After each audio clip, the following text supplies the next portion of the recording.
Good morning, everybody. It's time for Full Court Press. You look at your video screen and you don't see Adam Trigger hosting the show today. It's simply because Adam is out doing Adam Trigger things. He's at the Drexel game this morning, 11 a.m. start. It happens to be a high school invitation special, so Trig will be there amongst 3,000 screaming high school kids. He'll be courtside for this game, so he'll have a good bird's eye view of what goes on in that early game with Drexel. I want to first introduce our special guest here today, Jim Root from basketunderreview.com. If you guys want to see his work, go to Basket Under Review, a site that you hear Adam recommending constantly on this show. Very informative. Formerly of Three Man Weave. Maybe some of you know him from Three Man Weave. But let me welcome him in. Jim, glad to have you here today. Glad to go over some college hoop with you for the next 60 minutes. Yeah, happy to be here, tagging in for Trig. Definitely appreciate you guys letting me jump on. As you mentioned, yeah, Basket Under Review. We do a lot of work there. There's the Discord and the site with that.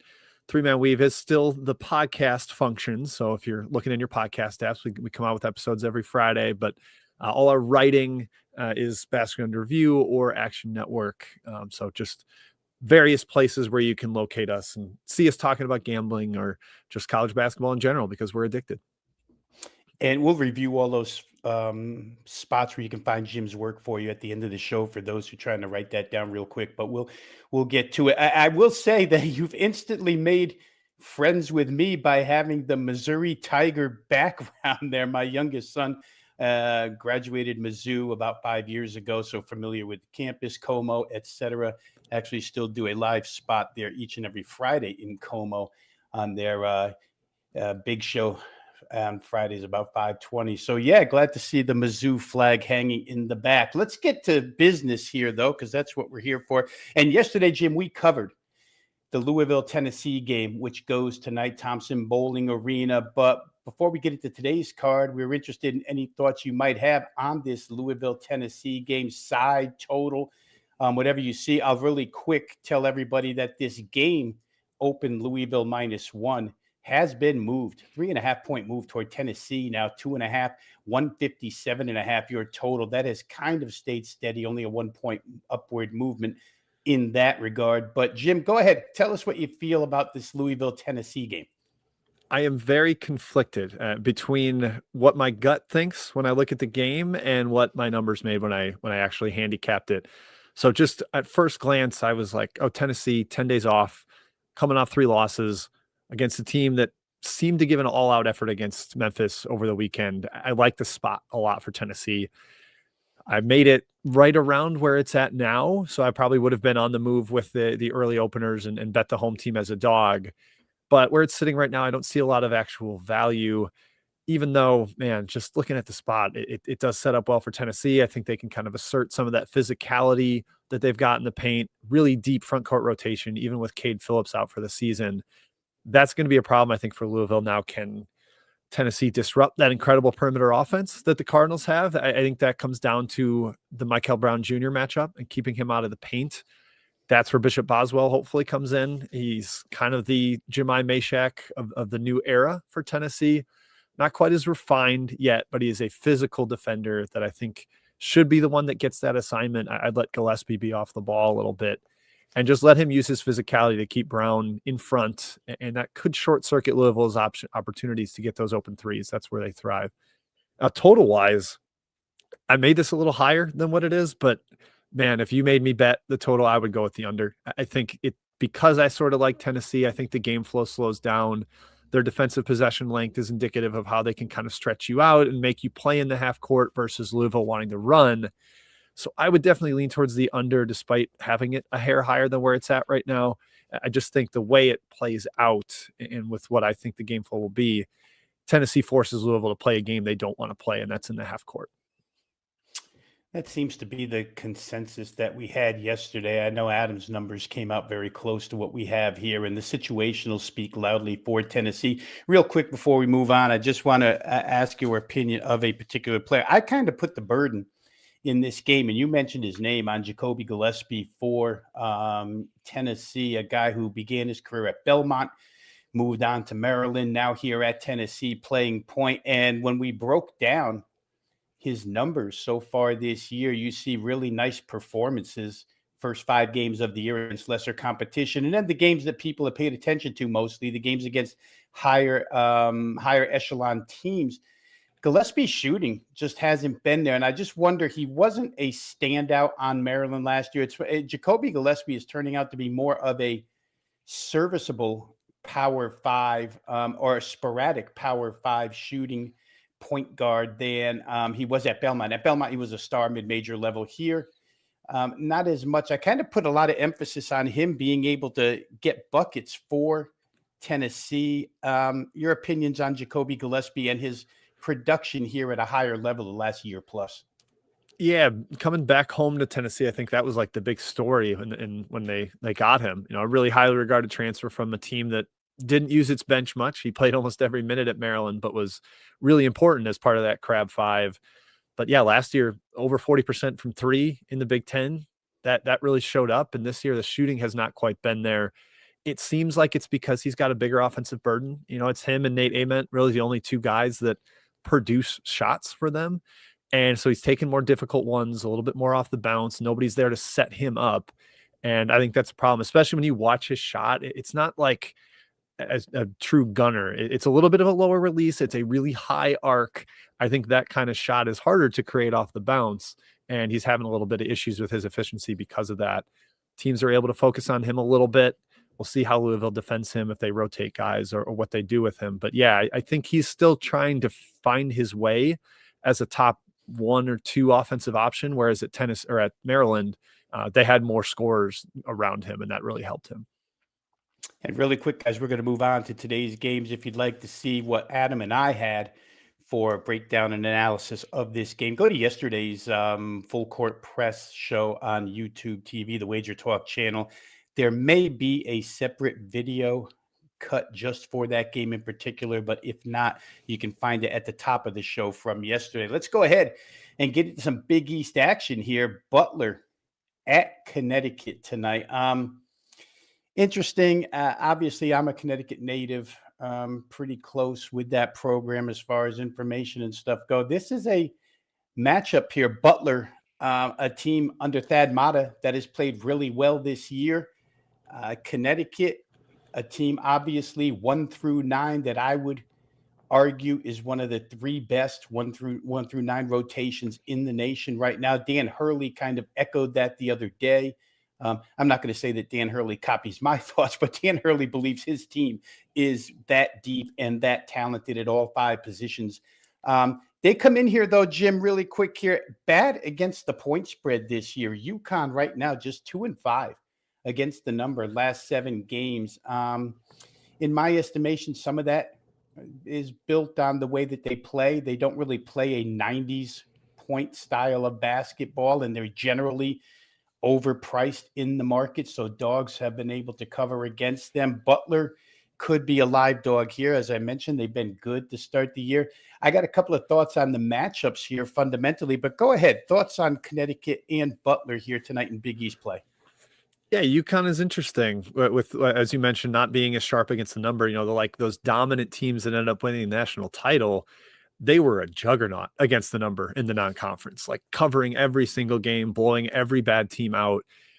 And I think part of that maybe this year is the injuries, Terrace Reed not being up to full health and them having to play a lot of Ryba at center.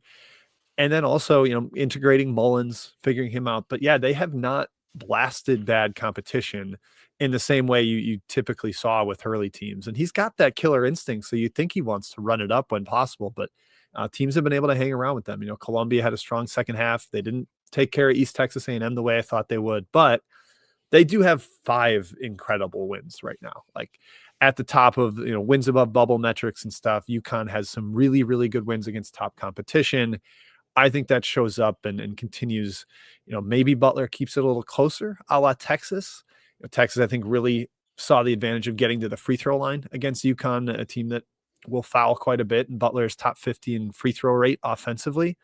I think they're going to have to do that on the road, find a way to keep the crowd out of it by slowing the game down and knocking down some throws and not letting it get into a nice flow, a nice rhythm, because that's, to me, where UConn thrives, is when they can execute their half-court offense. Now that they've got Mullins back and Reed back, they can really score at will in the half court. And I don't think Butler's defense is going to be able to stand up against that. So I think Butler's got to, make the game choppy, get to the foul line, maybe get Reed in foul trouble. And to me, that's the key for how they hang around here. Yeah, it is interesting. With Connecticut, the two true home games against solid opponents, Arizona and Texas, one a straight up loss, one a non-cover. Strength of schedule wise, the numbers will tell you UConn has played a much more difficult schedule than Butler. I think, Danny Hurley probably has taken a little bit of time to figure out his exact rotations here, how the minutes are going to be dispersed with this team, but they may get into a group. Couple of things here to note. Contrast in styles, obviously. Butler would love to go quickly. They're 28th in the country in average length of possession, and UConn would rather clamp down on the defensive end. We'll see if Butler can get easy offense before UConn can set up. Butler, a great three-point shooting team at this point in time. UConn, a great three-point defense at this time. So you have that as well. And Butler's got that great combination, Jim, of three-point shooting and offensive rebounding. UConn is capable of negating both, which would make it real difficult for Butler. So, to get inside on UConn is a difficult task for sure. They have good rim protection. We'll see what Butler can do here. The number opened 16.5, total 151.5.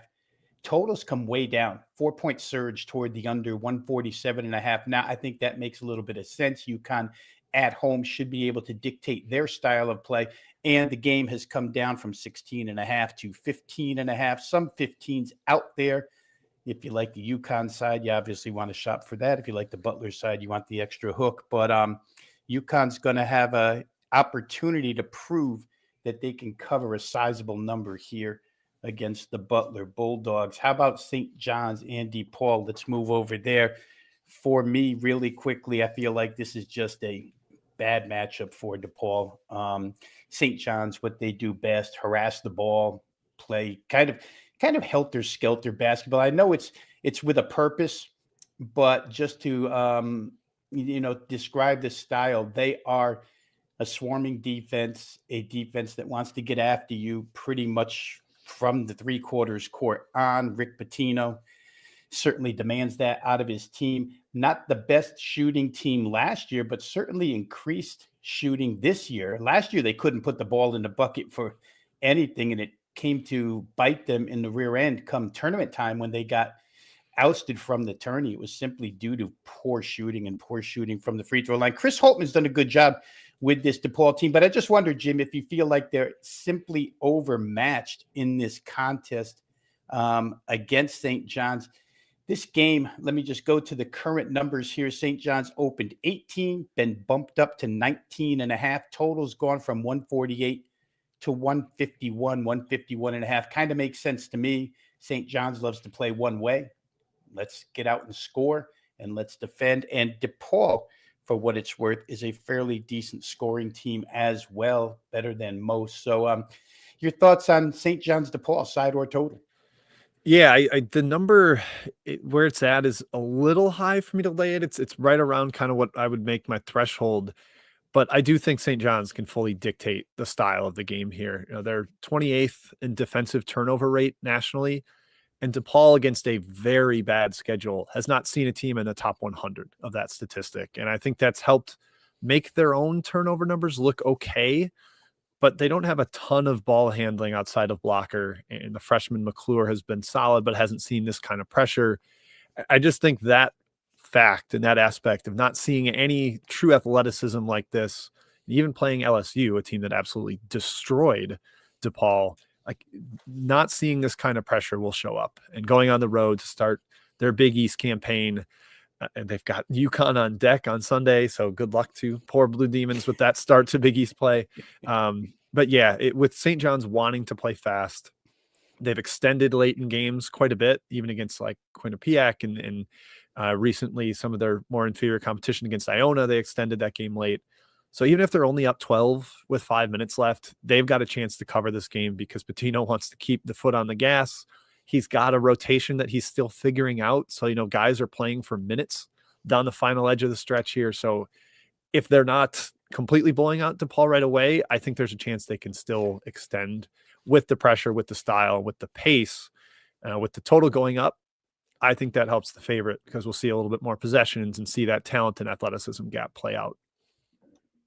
And it's possible through that analysis and through the way that I feel about this game, it's possible, guys, that we could look towards team total in this game where St. John's is concerned. You might want to look toward them over their number 85.5. Looks like a number that they could climb over in this game against DePaul. As Jim mentioned, strength of schedule just hasn't been there for DePaul, and more specifically, style of opponent hasn't been there for DePaul so far this year. Not that Chris Holtman can't have them prepared. We'll see. I figure Rick Pitino will have his team prepared. Interesting that they have Kentucky on deck.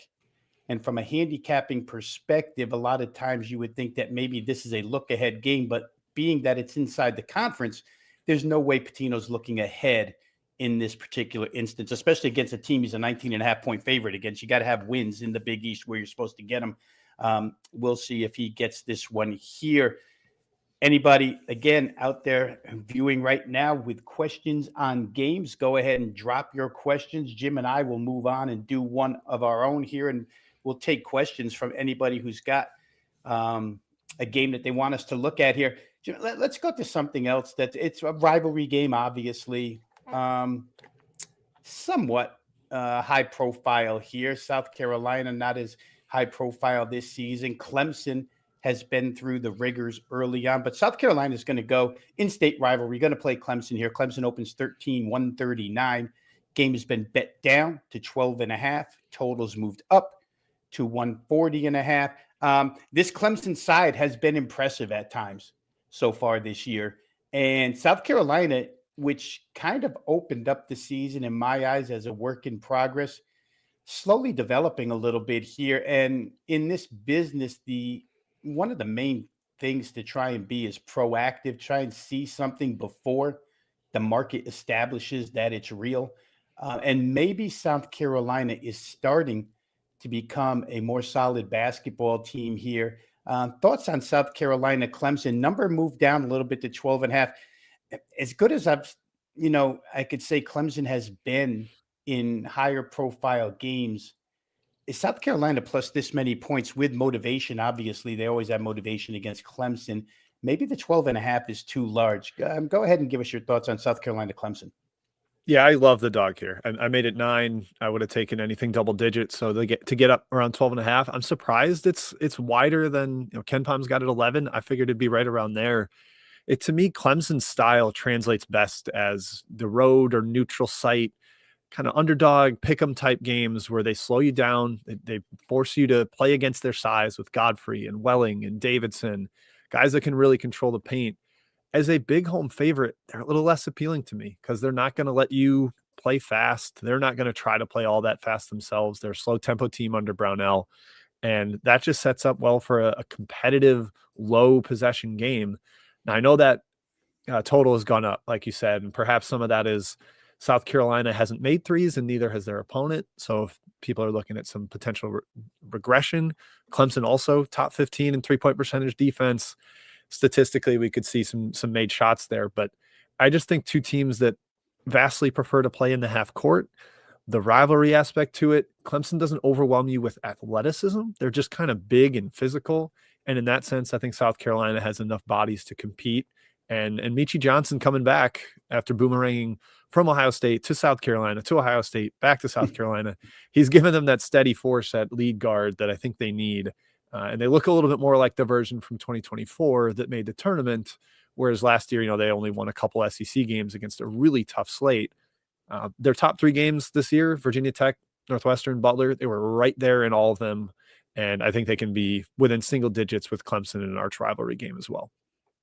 And I think a couple of things that bode well for South Carolina here in an underdog role, they don't turn the ball over.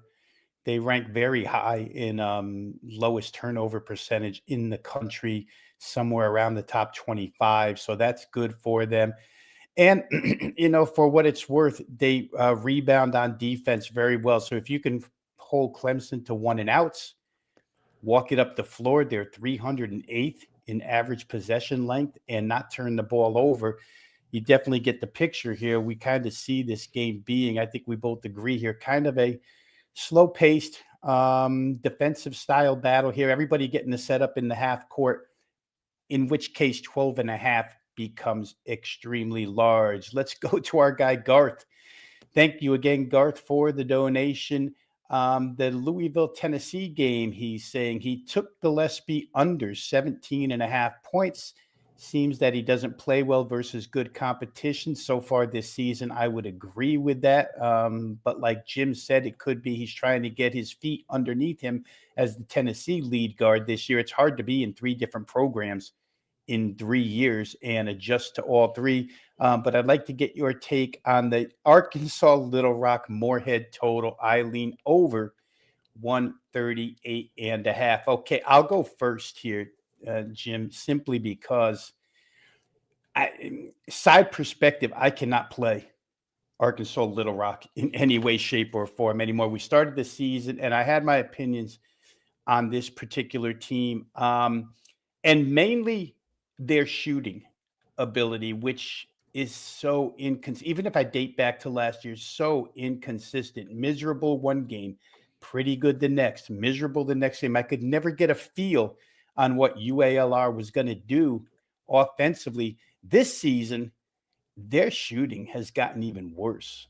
They're just not a good offensive team. And to make matters worse, as I dig into my notes on this game here real quick, they don't take care of the basketball is another thing. If you don't shoot well and you don't handle the basketball well, it makes for a very difficult offensive night for you. Morehead State, not the greatest defensive team to ever take the hardwood for sure. And they're in, Adam likes to use the phrase weight class.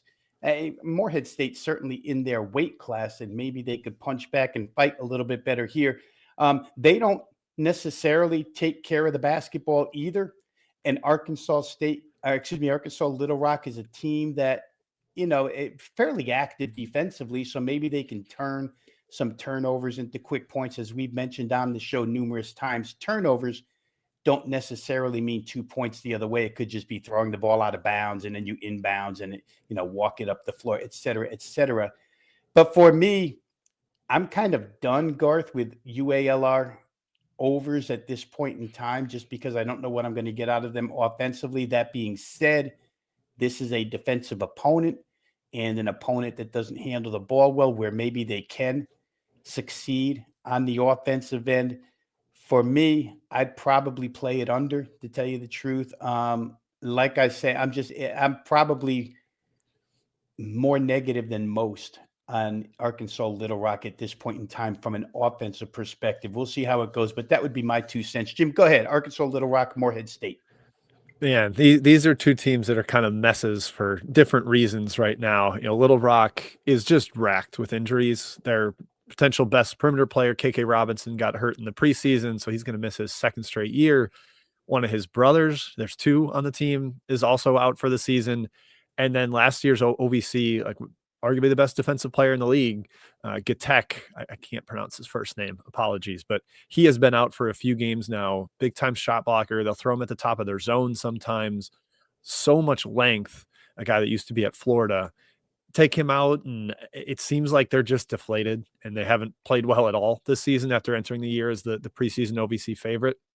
So, yeah, I'm not sure what to expect from them.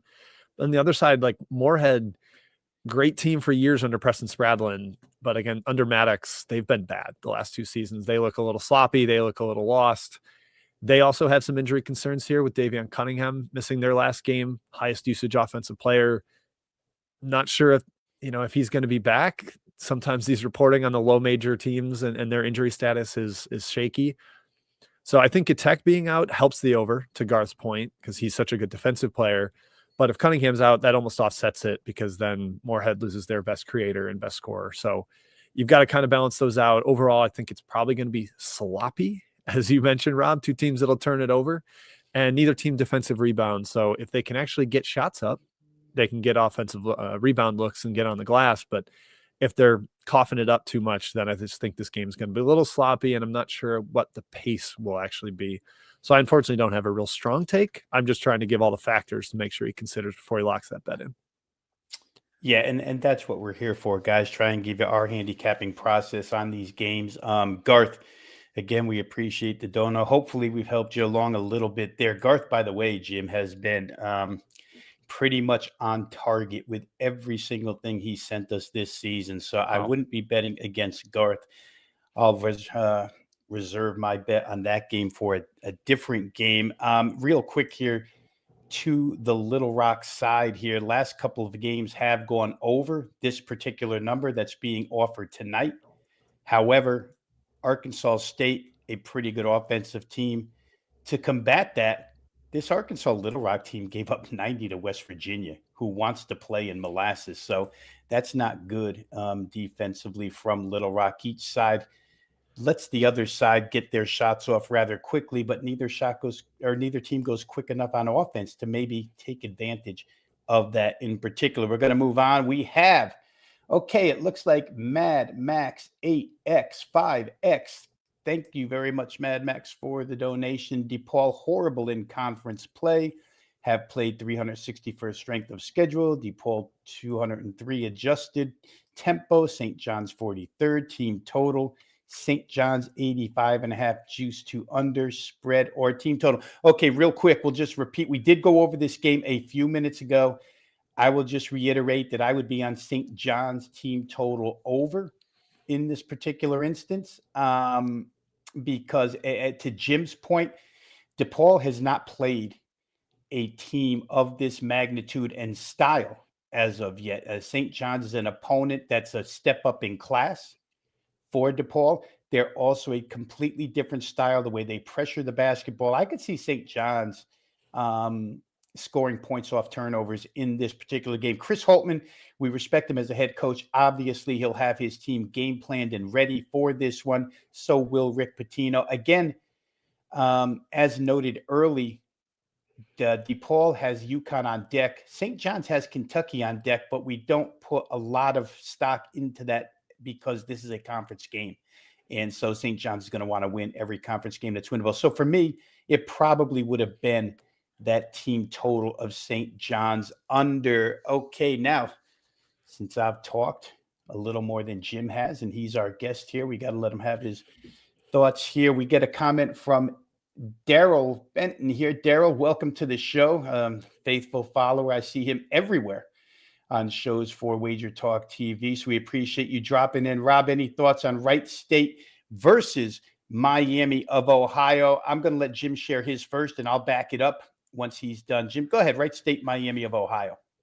Yeah, I like the home team here. I like Wright State. We mentioned strength of schedule with DePaul. There's 5 teams that have played a worse schedule than them, and one of them is Miami of Ohio. They have not played a single top 200 team this year. They played 2 teams that aren't even Division I. Now they go on the road to a top 150 team that's a little more battle-tested, has some young, impressive talent. Michael Cooper, the freshman guard for Wright State, is like one of the better players Miami of Ohio has seen all season. I just think this is kind of one where it catches up to Miami of Ohio a little bit, the fact that they haven't tested themselves yet.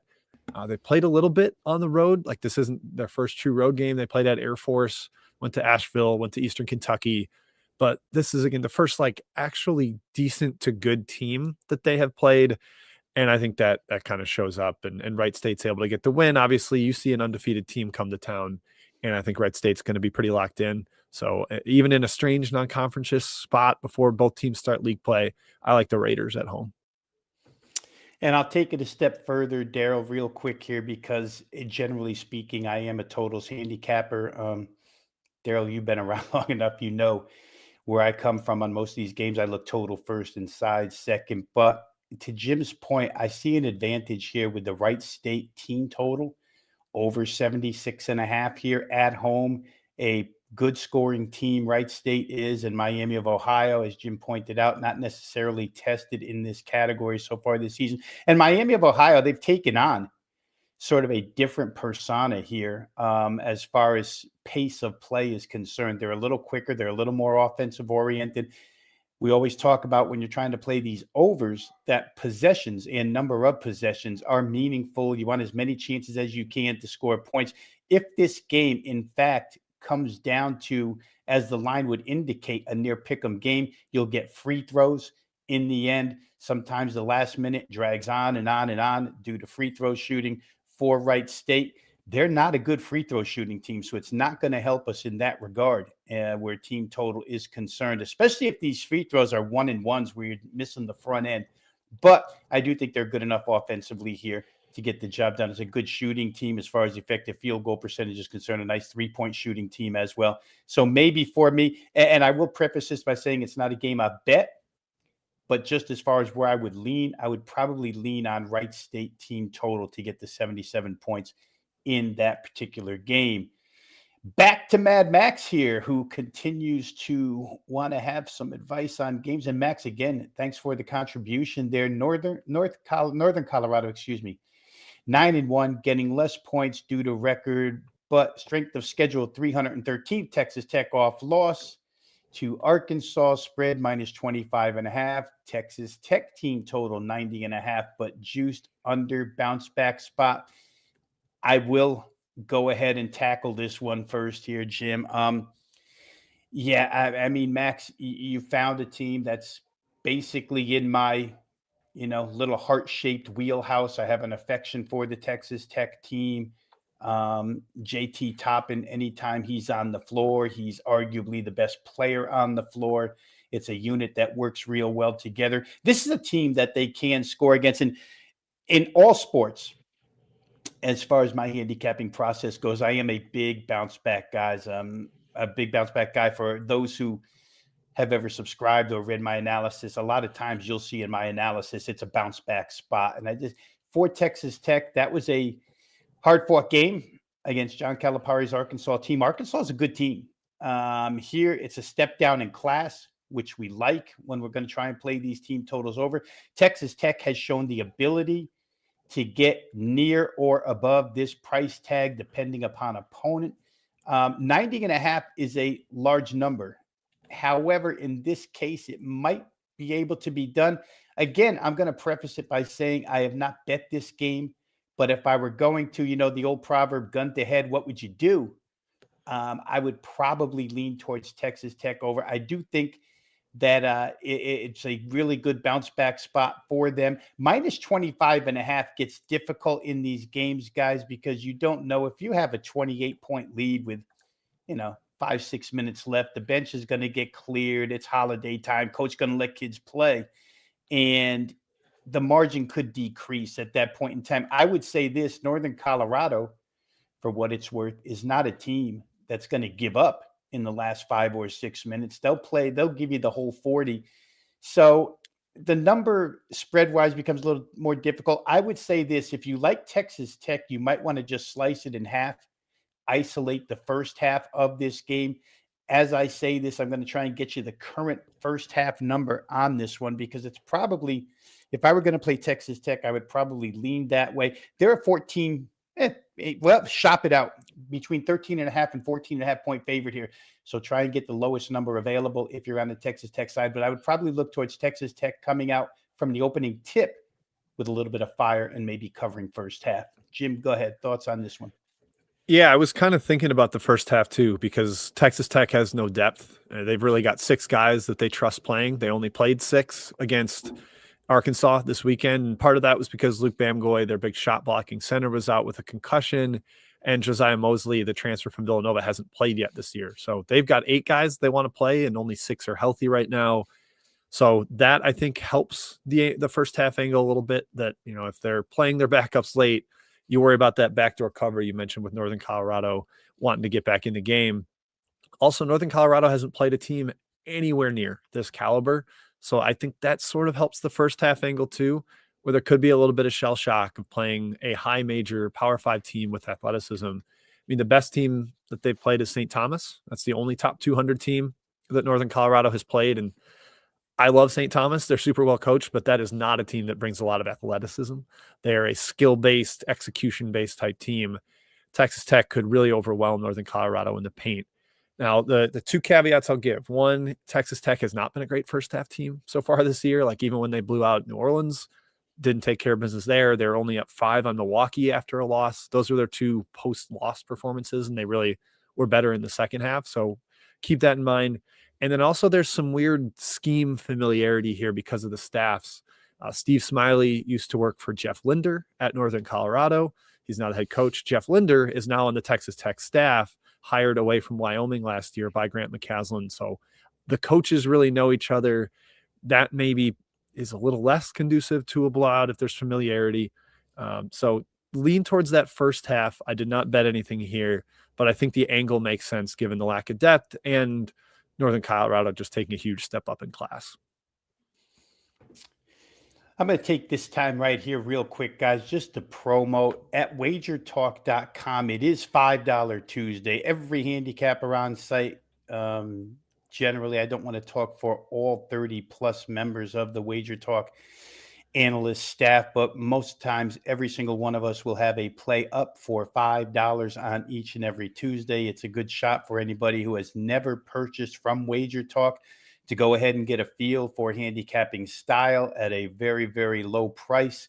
Give you a top rated play with full analysis. You can go ahead and pick up that play over at wagertalk.com from any handicapper of your choice. Of course, I'm sure Adam is involved in $5 Tuesday today on the road, as we mentioned. He's going to catch 2 games today. So for those who know Adam, he's going to make use of all his trips to arenas, and he's going to turn 1 into 2, maybe even 1 into 3. But back to the WagerTalk website. All handicappers, $5 Tuesday. I will have my play up here as soon as this show concludes. Also, there are special packages all over the place at wagertalk.com for these holiday seasons. If you're a college football guy, there is a bowl season package. Tonight begins just an incredible amount of college football bowl games in succession. Each and every night, we're going to be staring at college football. There are football packages at reduced rates right now, right through the Super Bowl. As I mentioned, the bowl package goes through the national championship. You can also get daily offers. I think there's actually an offer up right now, 10 days worth of service for under $10 per day. So you have multiple choices here, whatever your price range may be, however long you want to go ahead and pick up a handicapper for. But once again, you want to visit wagertalk.com, especially on Tuesdays for $5 Tuesday. As I conclude that, Jim, we have a thing here where each and every day we release a parlay. The analysts, we started out with 3 of us, myself, Adam Trigger, and Brian Power. We would each release 1 play, make a 3-team parlay, and give it to the viewership and see how we do. As it sits, we did win last night, by the way. For those watching, you're well aware. I myself had the Wyoming team total up and over 78.5. They got there rather easily, and that game was bet down by tip-off. It was 76.5, but Wyoming did the job. And Adam was on Houston Christian plus the points, which did get there against McNeese. The underdog used the points to get the cash. And so that parlay brought us back to, I was texting with Adam this morning. He does the math for us. Right around the even mark, I think a very, very slight plus on the season. So we're going to take that into today. I won't ask you for yours now. I'll give you an opportunity to keep looking if you haven't got it already. But I'm going to give mine. And I'm going to go out west in a game where style contrast is going to be huge. Montana State at Cal Poly slow. Cal Poly right now, guys, the 2nd fastest tempo team in the nation, 9th fastest in average length of possession. And not only are they quick to release their shots, they're quick to give them up on the other end. 55th in the nation. You come right back down. Now, Montana State is not a team that generally plays that style, but I often say that in college basketball, especially, it does happen in the NBA too, although in the NBA, it seems to be every game now, just up and down. But in college basketball, teams that are favored kind of will fall into an underdog's pace of play if it's quick, because they feel like, we can get buckets against these guys. And what college basketball player doesn't want to pad their stats? I think that's where Montana State will fall tonight. They're not necessarily a fast-paced team, but Poly at home is going to push the pace incredibly here. We're staring at a total that has been bet up a little bit from 156.5, all the way to 159.5. We need 160 to cash this ticket. You go through the Cal Poly results so far this season. You see that 160 has been a common occurrence. Breaking that barrier has been a common occurrence for this team. They're a good 3-point shooting team as well. We'll see if Montana State can defend in an open floor type contest. Always tough to find your man when the game is going fast. When you can set up in the half court, you can find your guy and lock him down a little bit, follow him around. But in open floor basketball, it's very difficult to find all the 3-point shooters. Cal Poly, again, very fast offensive team, very good 3-point shooting team on their home floor, probably dictate pace. I think Montana State might be good for 80 in this instance as well. I can see this thing hitting low 160s. Right now, there's still wiggle room. Obviously, we've lost the opening number at 156.5, but even at 159.5, like I say, I can see this one getting to the 163 mark. So for me, my first leg of the parlay here, and we'll get Jim's as the show goes on, will be the Montana State Cal Poly game. Stay up late tonight if you're on the East Coast. Up and over 159.5.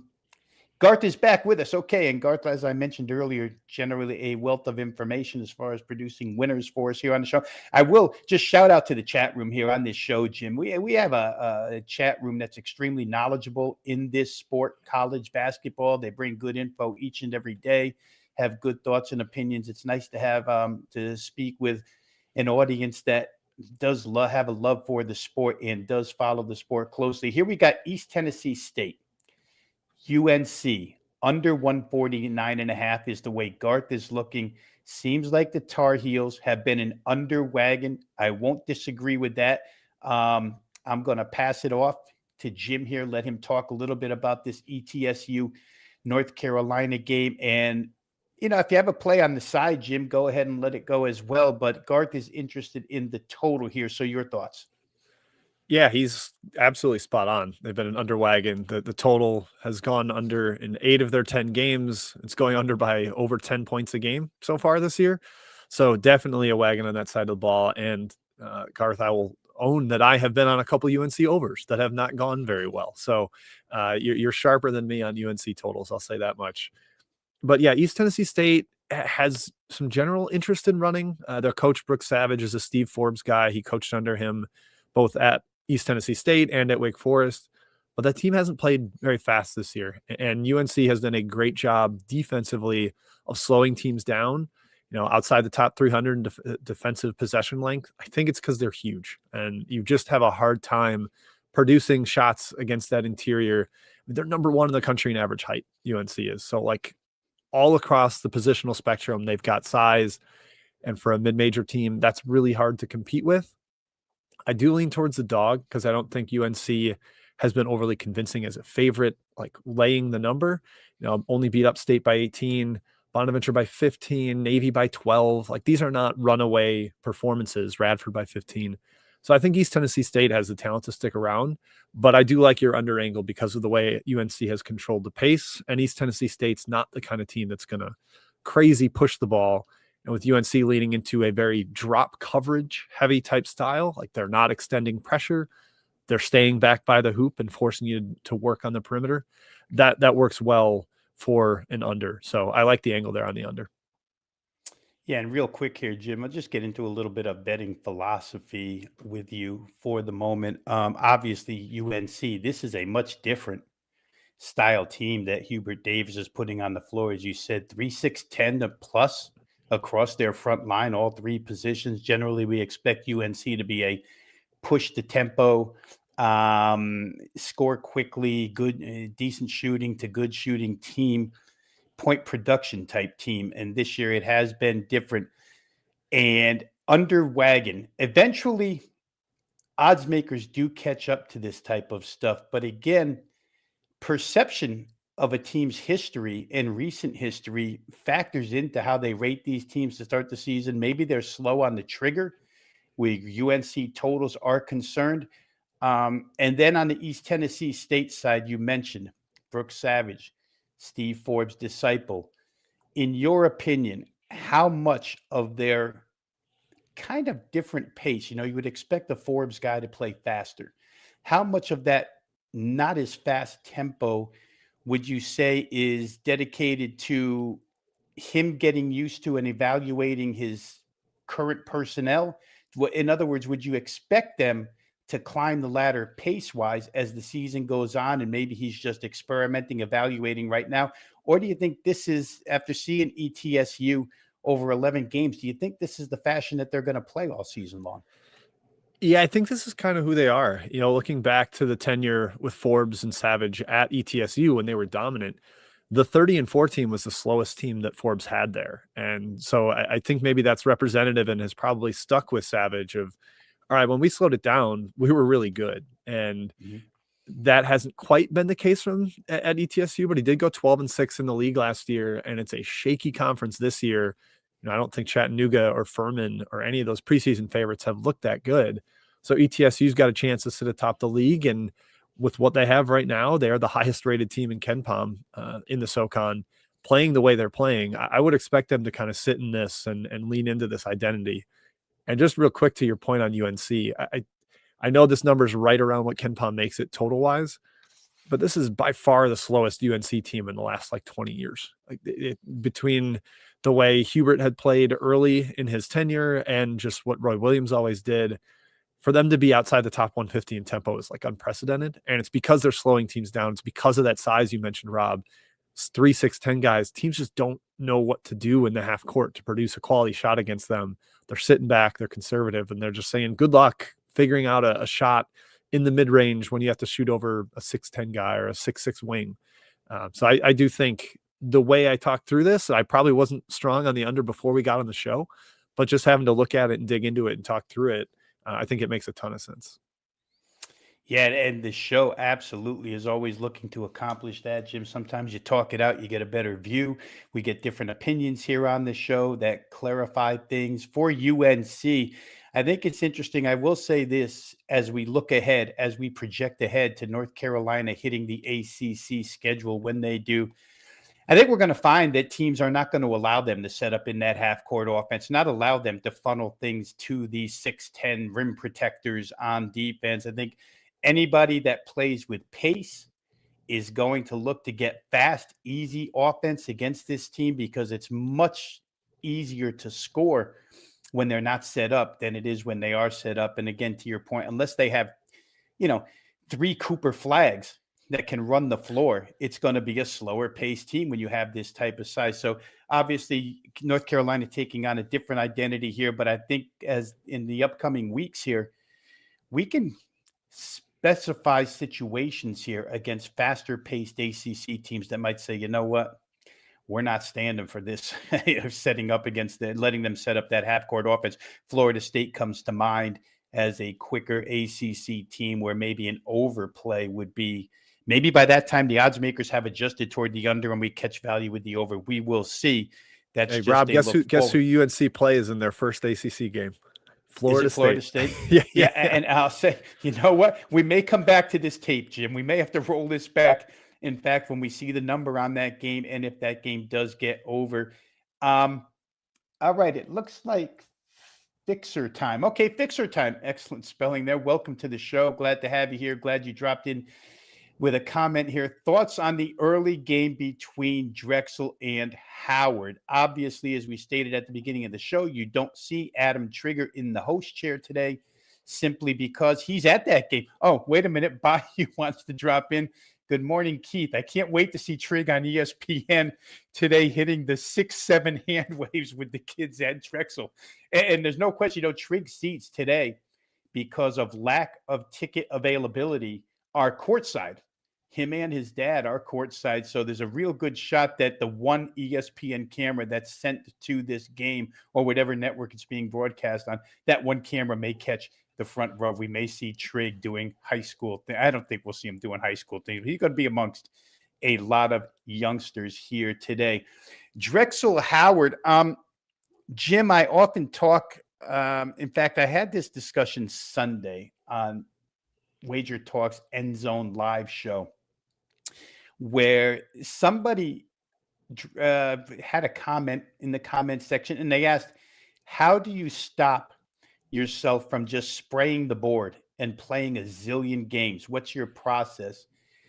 And when it came my turn to kind of give my opinion or my handicapping style, I simply said, you know what I do right off the bat is I go through the card and I immediately cross off games that I don't think I'll have any interest in, whether it be because I think that the number is too close and there's not enough wiggle room to have a decent play. You have no value, in other words, or whether it be there's an injury that I don't have a real good read on how to decipher the way the game will be played. Whatever the reason being, I go through, and in my process, generally what I'll do is I'll cross off all games that I don't think can go over the total. That's the way I handicap.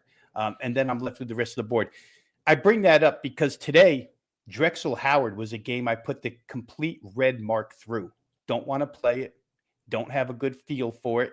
Obviously, don't want to lead the audience watching us in a bad direction because I don't have a feel. But if you have any thoughts at all on this early game where our good friend Adam Trigger will be doing the 6-7 chant, go ahead and let us know what you feel on this one. Yeah, I've got a policy with these day games where I have to have a really good reason if I'm going to back the road team, because I think it's just the weekday tip with the young crowd, and in my anecdotal experience, I don't have the data to back this up, and I'd probably love to do the research on it. But like Tuesday, Wednesday, Thursday pre-noon tips have felt so tilted towards home teams over my betting history over the last 7 years or so that I've been doing this. And I end up on road teams all the time and I lose. And I'm like, why do I keep doing this to myself? So this one, I did make it slightly higher than the spread here. Like I make Drexel just a notch above the 6.5. I do lean their way. Howard's basically got one good offensive player. That's Bryce Harris. And if you're able to shut him down, and what he is a 6'4" post player. So he's dominant against bad competition. But if you're playing a team with, an actual power forward size player or a center that can guard him around the rim, he struggles to score. That's generally what Drexel has. The concern is it's probably not going to be very high pace. Drexel wants to play in the half court, but I think they can slow down Harris, and I think they've got enough pieces offensively. It's not a great offensive team. They didn't go into the transfer portal much this offseason, but I think they've got enough to extend just in this weird, strange early tip spot where it just always seems to tilt towards the home team in my experience. Yeah, that's a definitely an interesting look there with these early games. Obviously, when the Saturday card comes, you'll be seeing a bunch of noontime starts. Sometimes they're in time zones where it becomes 11 a.m. start, 10 a.m. start, and the road team up against it a little bit. Let's go ahead to, as we try and get a few in before we have to close here, Slick Vic in with us. Glad to have you here today, Vic. Do we lay it with Texas at home tonight in a bounce back spot? And Texas has had a lot of bounce back spots, haven't they? Yeah. It's a team this year that now granted, it played a pretty solid schedule for sure. When they get into Big 12, it's going to be a little bit different for them. I don't know that they have the defensive capability, but as far as tonight's game is concerned, I didn't play here, guys, and I am a bounce back guy. I looked at the total here. I will say that much real quick this morning with an anticipation that maybe I could play over. LeMoyne just drags so slowly that I couldn't. But you know what? Here's the bottom line to what I handicapped here. I could see Texas going out and routing LeMoyne. I could also see Texas not paying much attention to this game, even though it is a bounce back spot. They've got a couple in a row here, guys. Maryland Eastern Shore is on deck. These are either games that, and let's backtrack to Sean Miller here for a second, because the last time we spoke about Texas, it was against UConn. And Sean Miller basically was throwing his team defense under the bus and said, if we don't do something about this defense, there's no way we're going to be any good. I'm paraphrasing, but that was the gist of the comment that he made about this team. The defense did show up fairly well, I would say, against UConn. The 71, somewhat a product of the way UConn likes to play, but Texas hung in and played very, very well in that game. So you could see a bounce back here, but I could see a little disinterest as well. So for that reason, I'm off of it side and total wise. Jim, if you have a better feel for this game, something you may or may not bet on this one, go ahead and let them know.